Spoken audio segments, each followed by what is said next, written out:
तो प्यारे बच्चों, कैसे हैं आप? मैं उम्मीद करता हूँ कि आप सब ठीक होंगे। आज की वीडियो में बात करेंगे आपसे बहुत ही खूबसूरत सवाल की, that is choose Arrhenius acid among the following compounds. यानी हमारे पास कुछ कंपाउंड्स भी आपको शो करूंगा, उसमें से हमने आर्हीनियस एसिड्स को चूज करना है और कुछ आर्हीनियस एसिड नहीं होंगे। वो क्यों नहीं होंगे, हमने इस बात का पता लगाना है। So welcome to GS academy YouTube channel.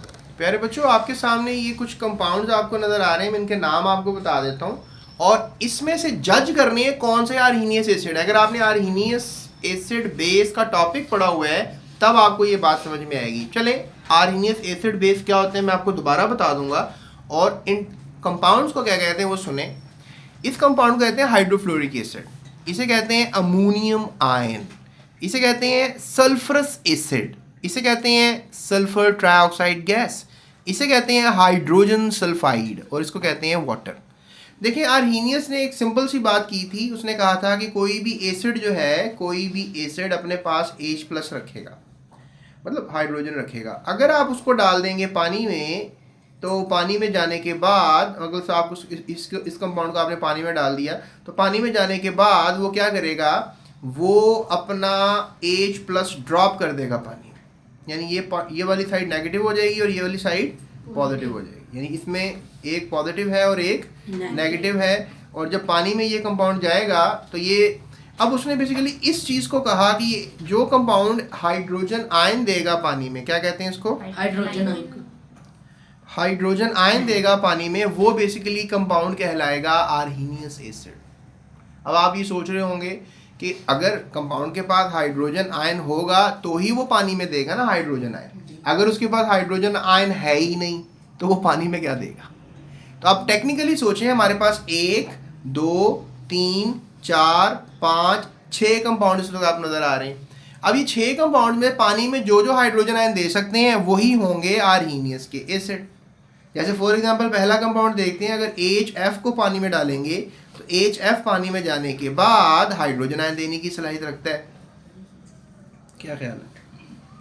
अब मैंने अगर नेगेटिव इधर लिख दिया, पॉजिटिव इधर लिख दिया, वो कोई टेंशन नहीं है, आप आगे पीछे लिख सकते हो। ओके, तो ये हमारे पास पॉजिटिव आयन दे दिया, तो यानी कि ये हुआ आर्हीनियस एसिड। अब अमोनियम को भी अगर आप पानी में डालोगे तो अमोनियम की भी खासियत ये है कि ये भी पानी में जाने के बाद अपना दे देगा हाइड्रोजन आयन और साथ वो अमोनिया बन जाएगा। ठीक है, और तो ये भी क्या हुआ, आर्हीनियस एसिड, क्योंकि ये दे सकता है हाइड्रोजन आयन, क्योंकि इसके पास ऑलरेडी 4 हाइड्रोजन है, एक निकाल सकता है। अब H2SO3 जो है प्यारे बच्चों, H2SO3 भी जो है H2SO3 है, इसका मतलब तो ये हुआ कि ये तो 2 हाइड्रोजन आयन दे सकता है। 2 है ना इसके पास, तो 2 हाइड्रोजन आयन दे दिए इसने। और साथ पीछे क्या रह गया, SO4, क्या रह गया बोलो ना, SO4 नेगेटिव 2 रह गया, क्योंकि पॉजिटिव 2 निकल गया, नेगेटिव 2 रह गया। SO3 हाँ, SO3 हो तो SO3 के ऊपर भी यही चार्ज रहेगा, दैट इज सल्फाइड आयन। अगर SO4 होता तो दैट इज सल्फेट आयन, ये फर्क है। उसके बाद हमारे पास अगर SO3 है प्यारे बच्चों, ठीक है, क्या है हमारे पास, SO3 सल्फर ट्राइऑक्साइड।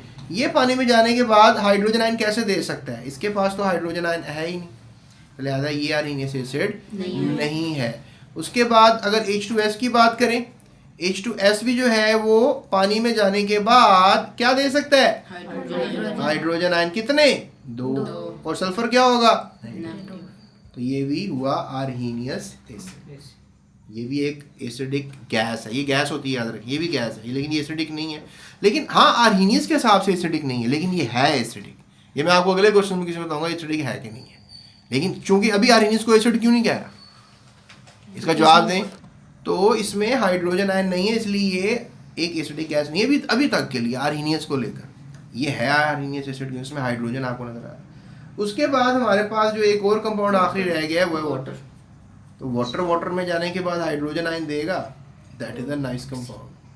हाँ, तो पानी हाइड्रोजन आयन देता है तो पानी भी एसिडिक के तौर पे एक्ट करेगा, याद रखिए। H प्लस और OH नेगेटिव हो जाता है, तो मैं इसको फिलहाल पानी को भी एसिडिक डिक्लेयर कर रहा हूँ। लेकिन अकॉर्डिंग टू सम रूल्स आप पानी को जो है एम्फोटेरिक भी कहते हैं, क्योंकि ये एसिड के तौर पे बिहेव करता है और बेस के तौर पे भी करता है। अब आप लोग कंफ्यूज हो रहे होंगे, सर आर्हीनियस पे रहो, आपने आर्हीनियस की बात बताई, अब आगे पीछे चले जाते हो। आगे पीछे इसलिए जा रहा हूँ कि आगे पीछे बहुत सी बातें हैं, तो लिहाजा इस चैनल के साथ रहें, आगे पीछे वाली सारी बातें आपसे करेंगे। सो मज़ीद वीडियोज़ के लिए डिस्क्रिप्शन में लिंक है, उसको आप फॉलो कर सकते हैं ताकि आप मेरे नेक्स्ट वीडियो को, नेक्स्ट क्वेश्चन को भी समझ सकें। So that's it, thank you so much, अपना ख्याल रखिएगा, जाते चैनल को सब्सक्राइब कीजिएगा।